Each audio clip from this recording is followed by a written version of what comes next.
오늘 말씀은 요아스의 계력이라는 제목으로 함께 은혜 얻기를 원합니다. 무더위가 계속되고 있어서 아마 밤에 몇 번씩 깨시는 분들도 계실 텐데요. 다음 주까지는 아무래도 많이 더울 거라고 이렇게 예측하고 있습니다. 잘 견디시기를 축복합니다. 냉탕에 들어가셨다가 온탕에 들어가셨다가 할 수는 없지만 물로 또 샤워도 하시고 이렇게 얼굴 좀 떨어뜨리셨다가 지혜롭게 건강을 잘 지키고 계시기를 주님의 이름으로 축복합니다. 오늘은 요아스 왕인데요. 요아스 왕은 북이스라엘과 남유다 사이에 혼인관계가 맺어졌던 사람들 사이에 태어난 아들이거든요. 그러니까 아달랴라고 하는 왕비이면서 나중에는 왕이 되었죠.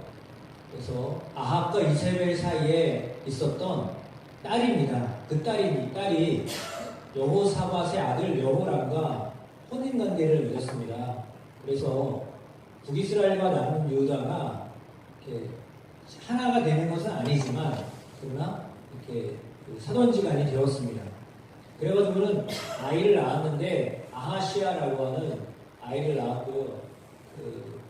자녀를 낳았고요.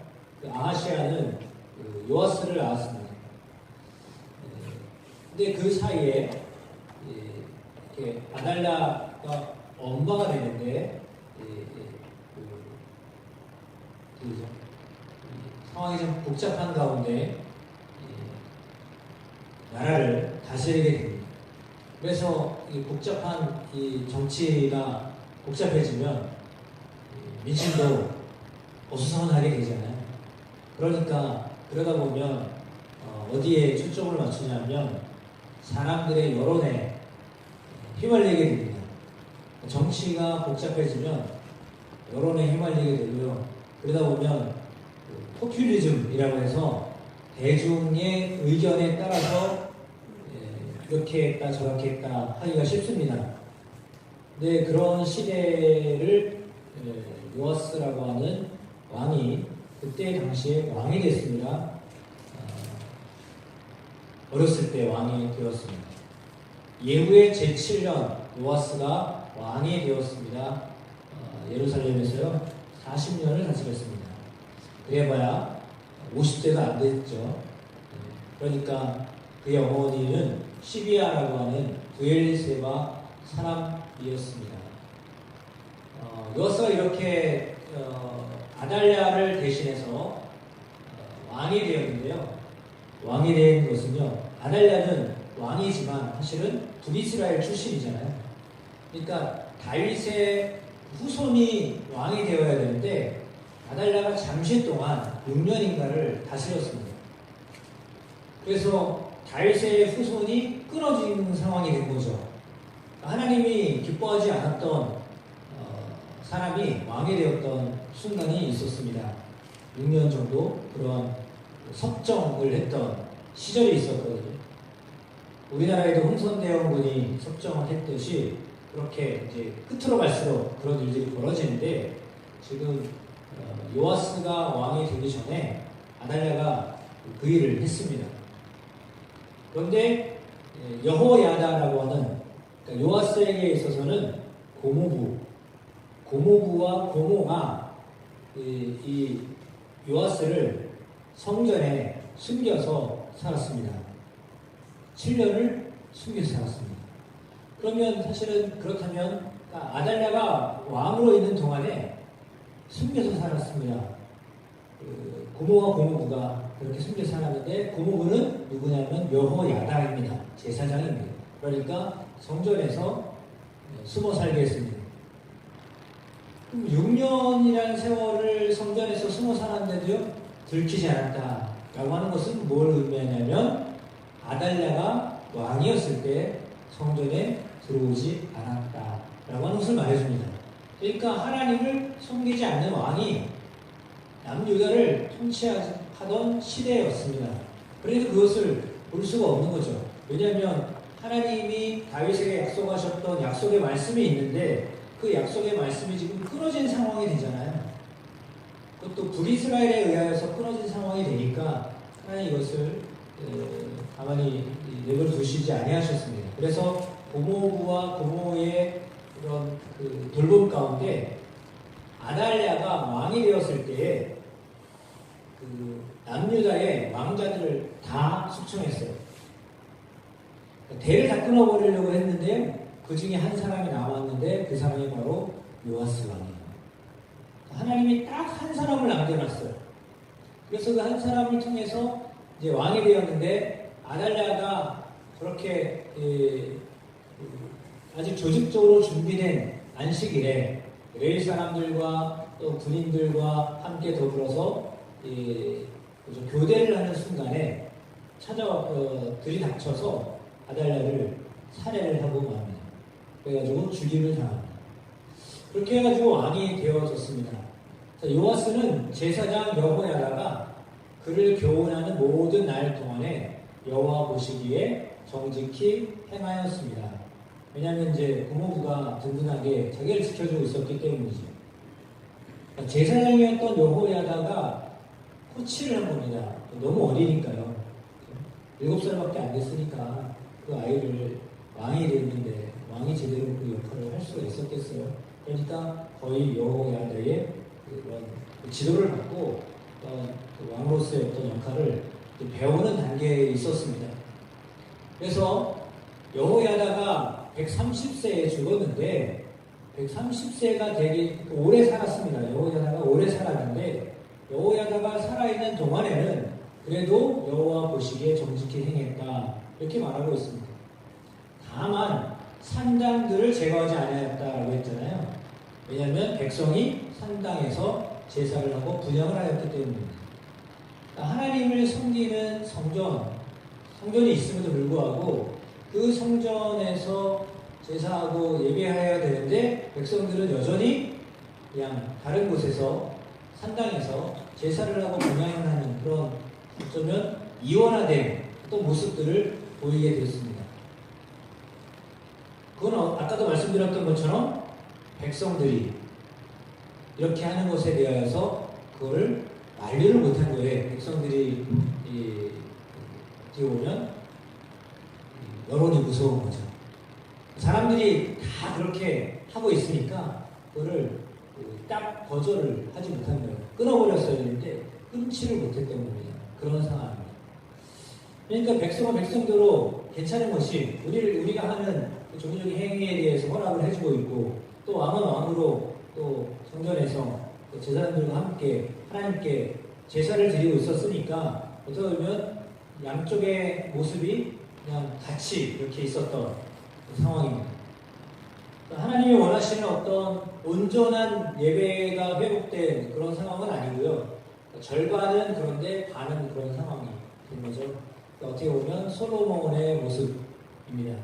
솔로몬 모습처럼 하나님께 제사는 드리면서 또 한편으로는 다른 것들을 허용해서 이중적인 삶을 살게 합니다. 그런 어떤 모습이 오늘 성경에 그대로 기록되어져 있습니다. 그래서 요아스는 7살에 등극을 하는데 여호야다 제사장이 살아있는 동안에는 옳은 일을 했습니다. 오늘 말씀처럼 정직하게 하나님 보실 때 정직하게 행해야 했고요.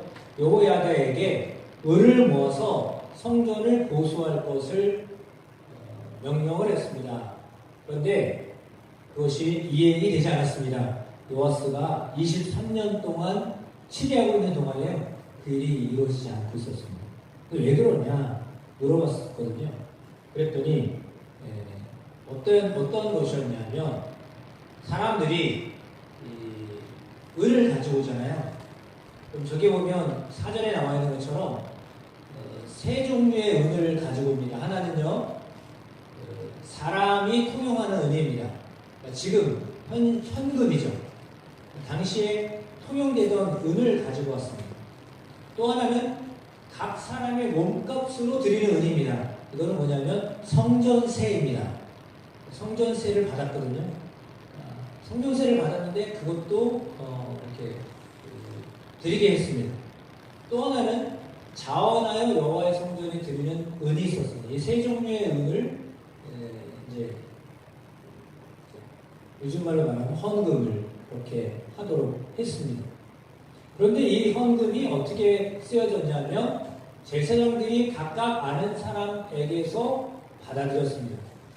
성전의 어느 곳이든지 파손된 것을 보고는 그것으로 수리하라고 하였지만 수리가 안 되는 겁니다.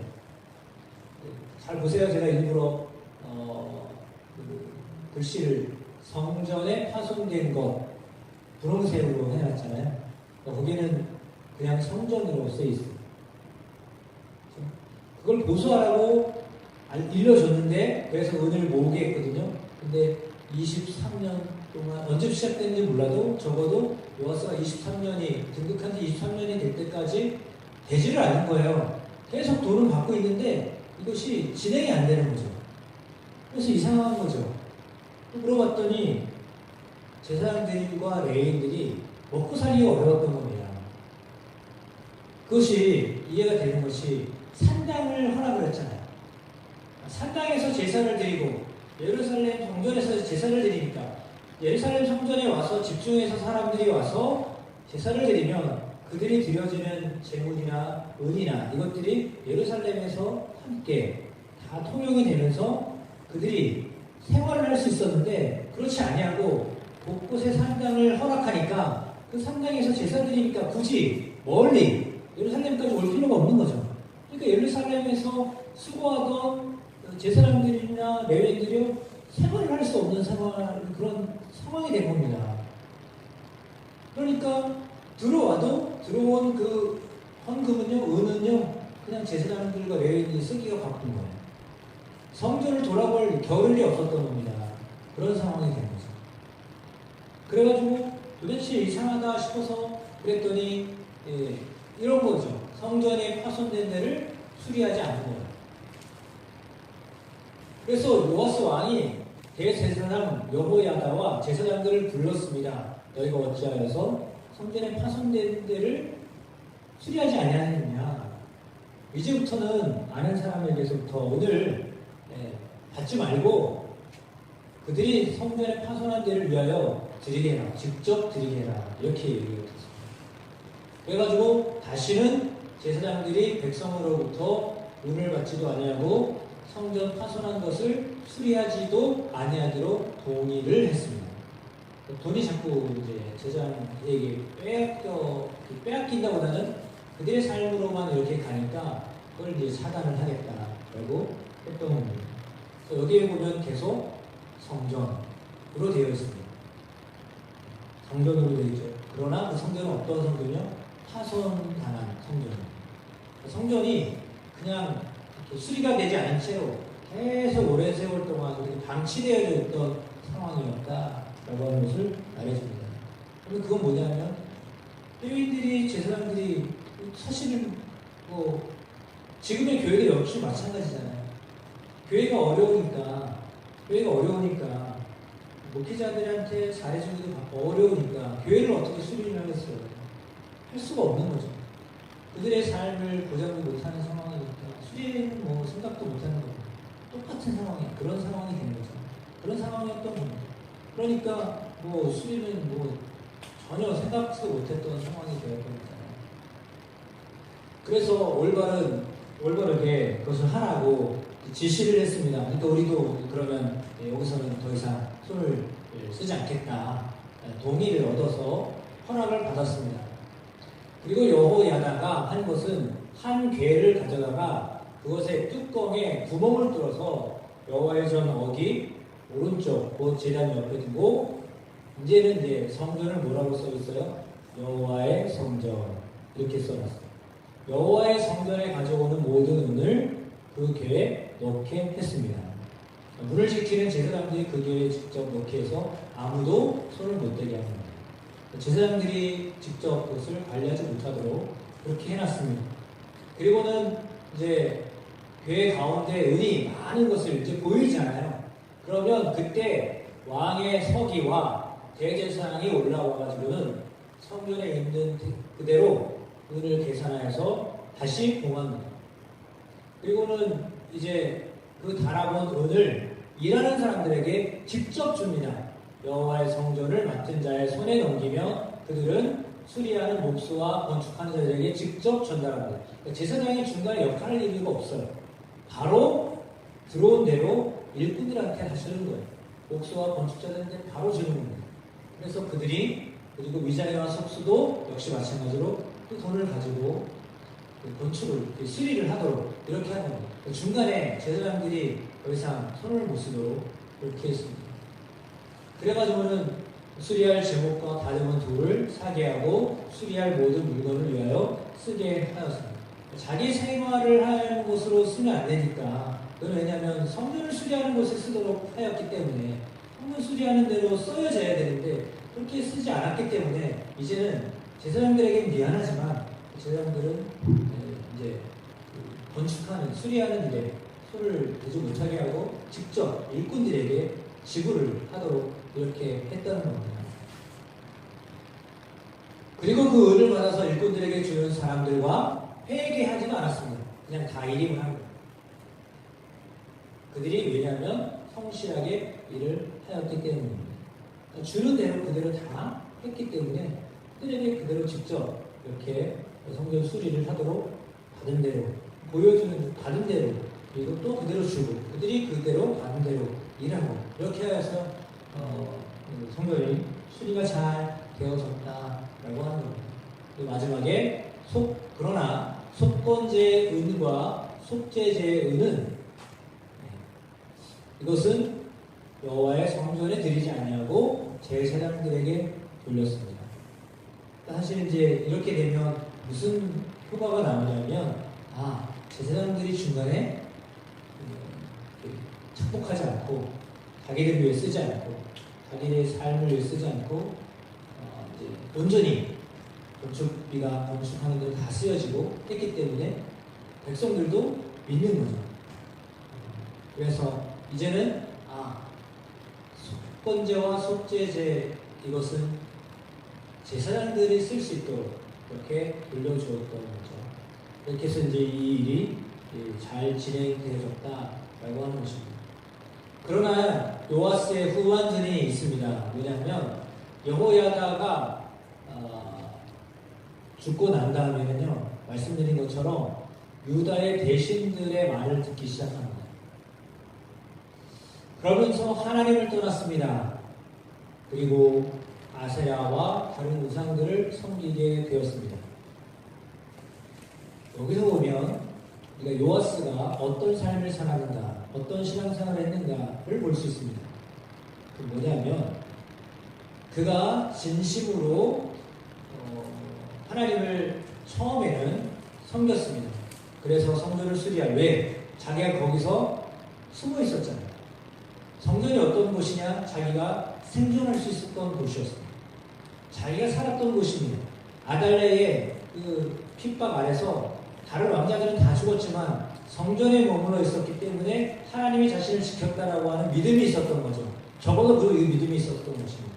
하나님이 나를 지켜주셨다라고 하는 믿음이 요아스 왕에게 있었던 겁니다. 아무리 어렸어도 여호야다를 통해서 배웠던 것이 뭐냐면 너는 하나님 지켜준 사람이야.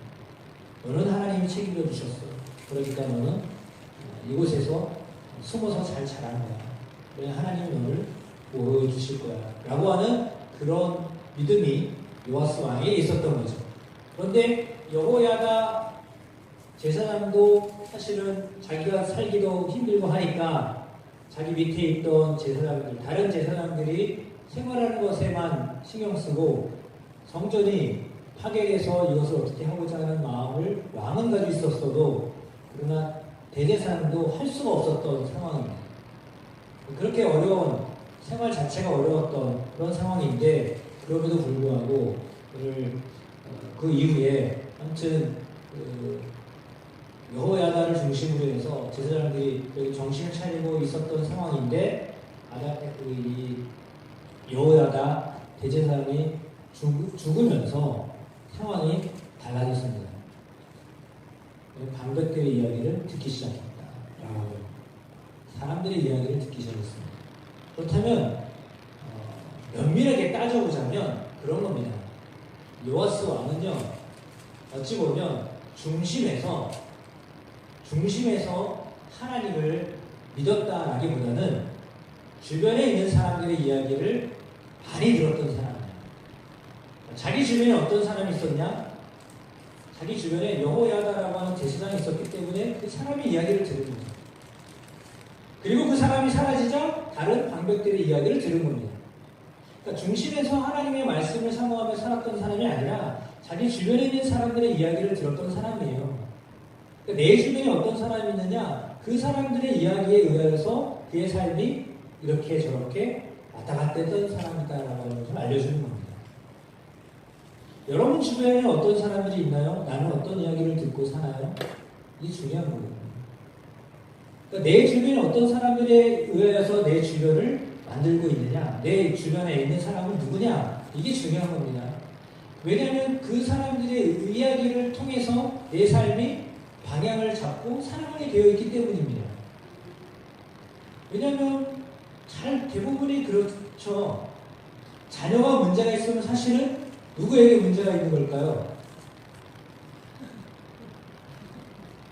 죄송하지만 부모가 문제가 있기 때문에 그런 거예요. 왜냐하면 부모 밑에서 자라며 본 게 그 자녀를 만들거든요. 애가 커서 다른 친구, 만약에 이제 커서 떨어져 나갔다라고 한다면, 독립하거나 이런 생활을 했다고 한다면 그 주변의 친구들을 통해서 그런 영향을 받겠죠. 왜냐하면 사람의 주변에 누군가에 따라서 영향을 받게 되어 있거든요. 그러면 가족 밑에 있다가 자라서 이렇게 살아온 사람은요, 제일 많이 영향받는 사람은요, 자기는 몰라도요, 부모에 의해서 영향을 받는 거예요. 형제에 의해서 영향을 받는 거예요.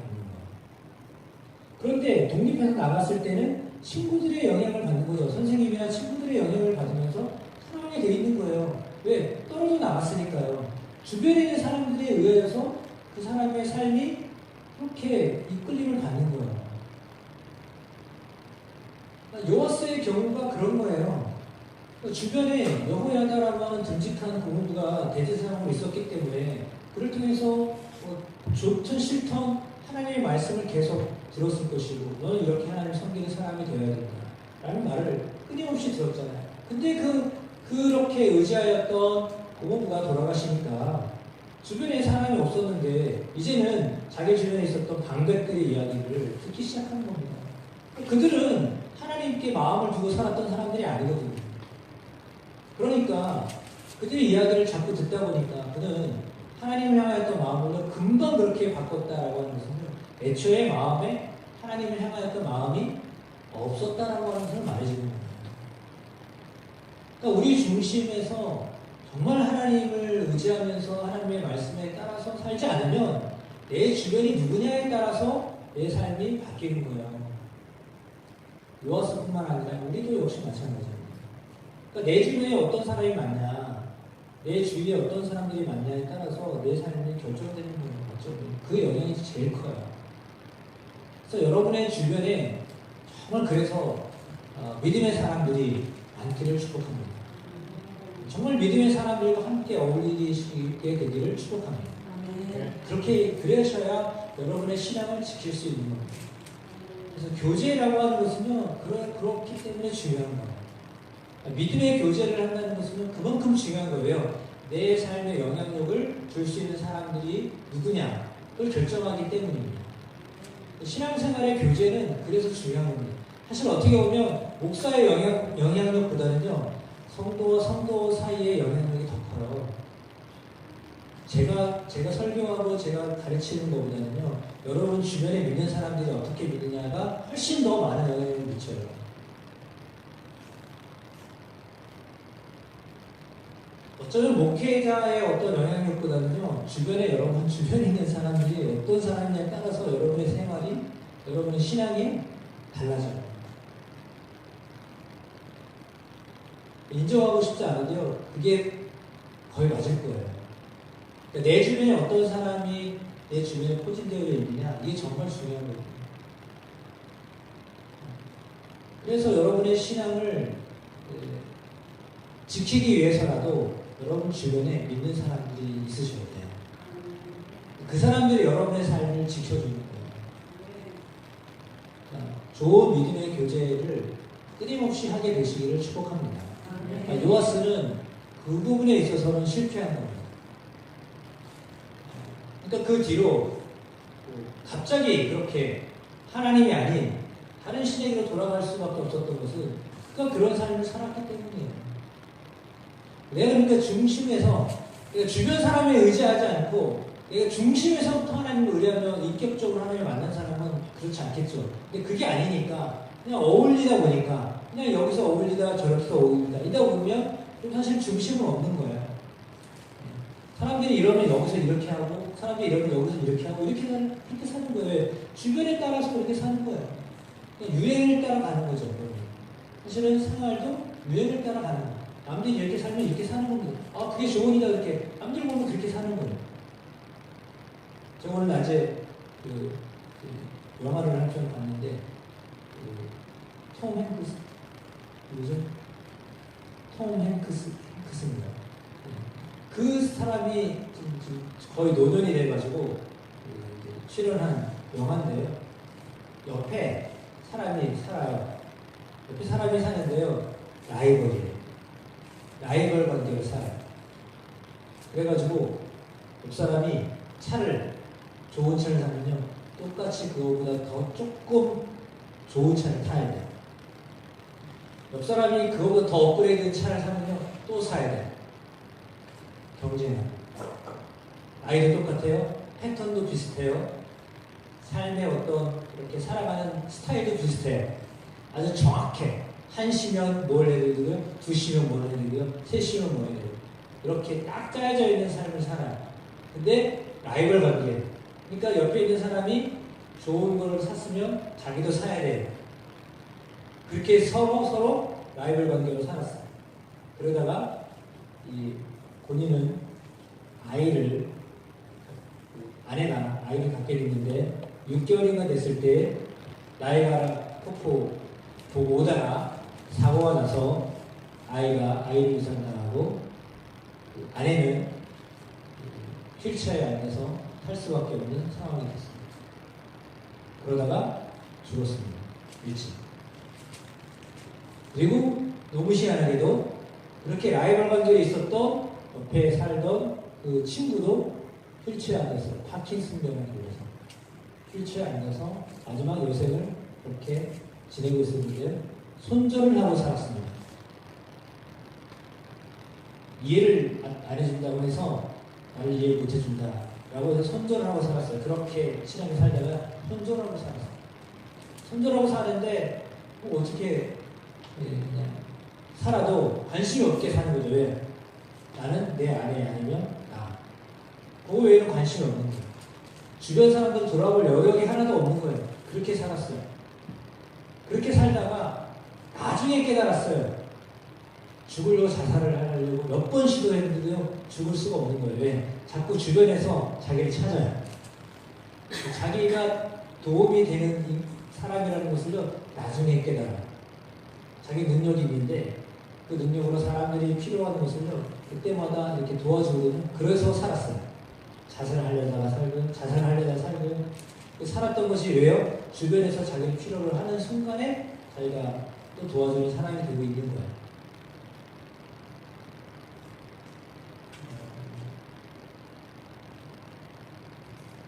어쩌면 우리의 삶이요, 그 영화이지만 나중에 기자 한 사람을 만나면서 삶이 달라요. 그리고 그 앞집에 찾아왔던 다른 이민자를 만나면서 달라져요. 운전을 가르쳐주고요.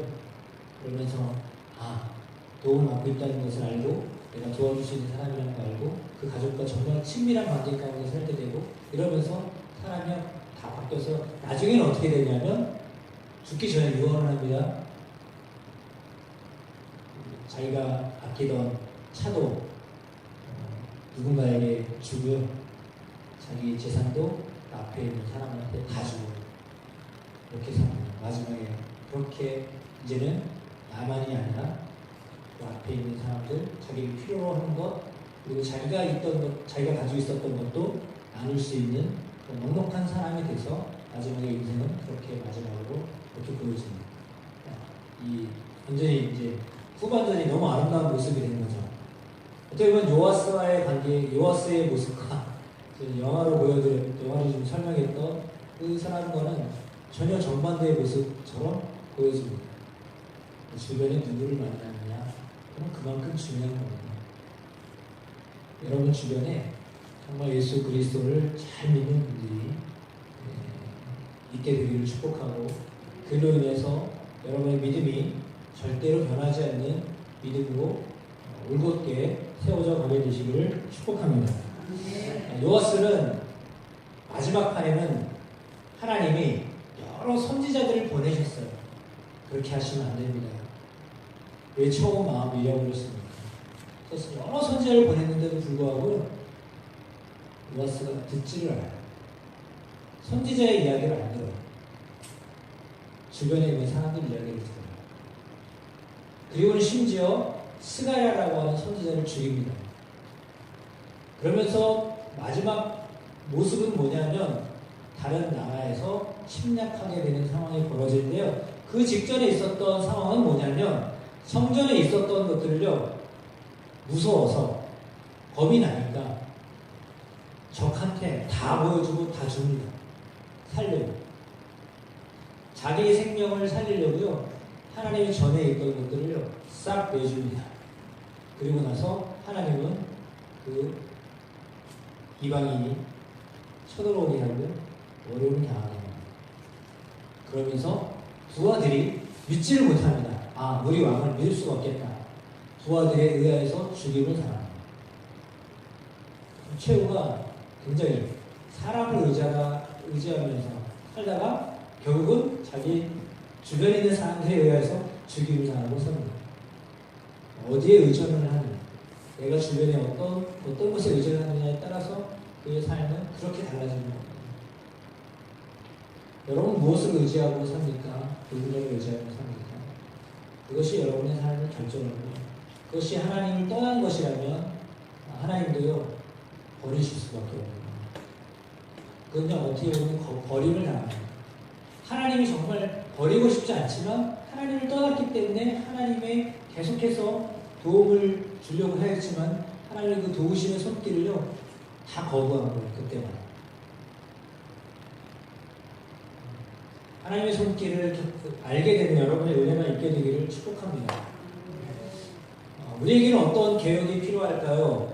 하나님을 끝까지 잘 믿는 마음이 있어야 합니다.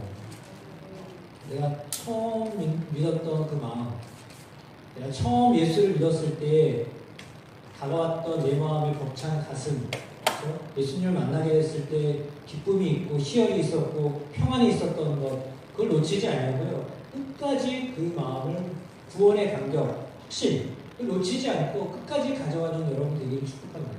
그러니까 세상의 어떤 기쁨보다도 구원이, 하나님이 나를 구원하셨다라고 하는 구원이 가장 큰 구원의 그것이 가장 큰 기쁨이 되셔야 돼요. 세상이 주는 기쁨이 있거든요. 제가 뭐 구체적으로 말하지 않더라도 여러분이 하나님이 아닌 다른 것으로부터 오는 기쁨이 있잖아요. 없나요? 있죠?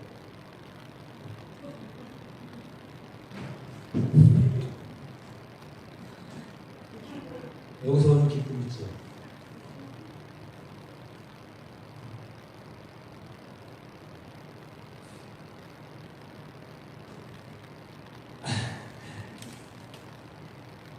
사람마다 자기가 즐거워하는 것들이 있어요. 자기가 좋아하는 게 있어요. 근데 그게 정말 하나님보다 좋아하시면 안 돼요.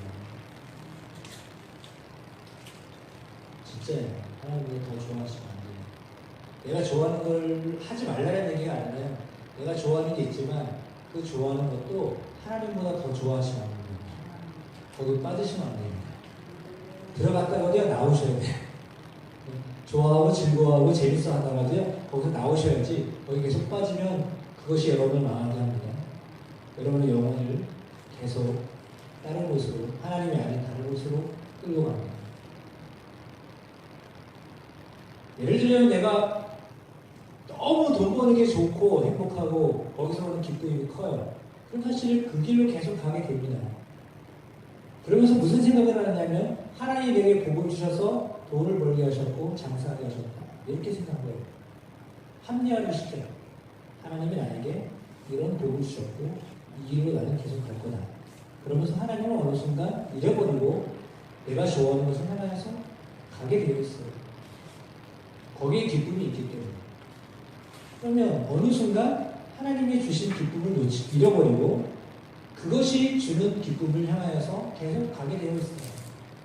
사람은 그렇게 되어 있거든요. 그러니까 거기서부터 여러분이 구분을 하셔야 돼요. 그러니까 내가 하나님이 내게 나를 구원하셨다라고 하는 그 구원의 감격 기쁨보다 다른 어떤 기쁨이 내게 있다면 그걸 여러분 끊으셔야 돼요. 정말 그걸 끊으실 수 있는 마음이 있으셔야 돼요. 그러니까 예수님은 제자들을 부르실 때 너희가 다 버리고 와라 라고 하셨던 거예요. 왜냐하면 주님을 믿는다는 것은요, 그런 결단이 있지 않고서는요, 주님을 믿을 수 없기 때문입니다. 주님을 믿으면서 주어지는 기쁨이 있는 것이 있는데 그것을 누리면서 하려고 해야 되는데 그게 아니라 주님 믿는 건 이거고 내가 기쁨을 누릴 수 있는 건 이거야. 나는 이것도 하고 싶어. 이렇게 똑같이 마치 예루살렘 성전이 있으면서 동시에 산당이 있어서 이것도 하고 저것도 할 수 있는 그런, 그래서 여기서도 기쁨이 있고 여기서도 기쁨이 있는 그렇게 어쩌면 이중적인 그런 삶을 사는 것을 하나님이 과연 좋아하실까? 그렇지 않거든요. 따라서 하나님을 섬기면서 오는 그런 즐거움과 기쁨을 가장 1순위로 놓고 살아가시는 여러분이 되시길 축복합니다. 하나님으로 인하여서 오는 기쁨이요 최고여야 돼요. 그것을 제껴놓고 다른 데서 내가 왜 거기서 오는 기쁨이 없거든요. 내가 하나님을 섬기는데도 불구하고 즐거움을 느끼지 못하고 내가 하나님 때문에 오는 어떤 행복이 없어요. 내가 신앙생활하면서 거기서 오는 어떤 즐거움이 없는 거예요. 그러다 보니까 이게 아니라 다른 데서 즐거움을 얻으려고 하는 거예요. 왜 사람은 기쁨을 위해서 살기 때문에. 행복을 누려야 되는데 그 행복이 하나님으로부터 오는 것이 아니라 다른 곳에서부터 와야 하니까 거기에 자꾸 그쪽으로 가게 되어 있는 거예요. 세상의 사람들은요 하나님을 모르니까 아예 하나님을 생각지도 않고 그냥 자기 기쁨을 위해서 사는 겁니다. 근데 우리는 하나님을 믿으면서도 동시에 막 이렇게 이쪽으로 마치 양다리를 걸쳐놓은 것처럼 그렇게 살아갈 수도 있거든요. 그래서 여러분 정말 그 안에 내가 하나님을 향하여 가면서 하나님이 이런 기쁨도 주시네 라고 하는 거랑 하나님 믿으면서 또 다른 어떤 것을 찾아가는 거랑은 다른 거예요. 하나님을 의뢰하면서 하나님이 내가 하나님을 따라가다 보니까 이런 것들을 하나님 내게 주셨네 라고 하면서 이 주변에 하나님 주신 기쁨들이 있는데 그런 기쁨들을 누려야 되는데 그게 아니잖아요. 이것과 이거 별개라고 생각하시면 안 되거든요. 내가 하나님을 향하여 나아가면서 하나님을 부수적으로 주시는 기쁨, 원천적인 기쁨이 아니라 부수적으로 주시는 기쁨에 대해서 거기에 너무 이렇게 마음을 주시면 어떻게 되냐면 요아스로 같은 삶을 살 수 있는 것이 우리가 빠지기 쉬운 오를 그건 누구나 다 범할 수 있는 오류예요. 너무 그래서 다른 것에서부터 오는 기쁨을 너무 추구하지 마세요. 목사님 너무 그런 뭔 재미로 살아요. 이렇게 이야기하실 수 있는데 정말 하나님이 주시는 하나님을 향하여 나아가다가 하나님이 그 안에서 알게 하시고 만나게 하시고 또 발견하게 하시는 기쁨. 그리고 내가 뭔가를 하고 있지만 거기서 오는 기쁨이 있지만 이것이 하나님과 전혀 별개가 아닌 예를 들어서 내가 뭔가를 좋아하고 있고 기뻐하고 있는데 거기에 하나님 하나도 개입하지 않으시는 그 기쁨이야. 그러면 그거는 하나님 주신 기쁨이 아니잖아요. 이해가 되시나요 지금? 그걸 구분하실 줄 알아야 돼요. 그게 안 되면 라는 기쁨을 위해서 가게 되어 있어요. 여기도 저기도 아니고 그냥 이제 아예 이렇게 가게 되어 있어요. 왜? 여기서 생각을 해보세요. 내 만족을 주는 곳에 내 마음이 가 있지, 내가 신앙생활하면서 만족이 없는데 거기에 내가 내 점점 점점 줄이죠. 그건 당연한 겁니다. 내가 하나님으로부터 만족이 없는데 거기에 시간을 들여요? 거기에 물질을 들여요? 내가 거기에 마음을 넣어요? 안 하죠. 왜? 거기서부터 오는 기쁨이 없는데요. 하나님부터 오는 만족이 없는데요. 내가 왜 거기다가 시간을 들이고 물질을 들이고 내 마음을 들여요? 안 하죠. 왜? 그럼 못 누리고 있는데요. 그러면 자연스럽게 다른 곳으로 향하게 되는 거예요. 따라서 여러분 정말 주변에 믿는 사람들이 여러분과 함께 교제하면서 주는 기쁨들을 회복하게 되시길 축복합니다. 그리고 오늘 마지막 말씀처럼 기회가 있을 때 하나님은 말씀을 통해 우리에게 돌이킬 수 있는 기회를 주시는, 기회가 있을 때 빨리 돌이키시는 그 마음이 여러분 가운데 있게 되기를 축복합니다.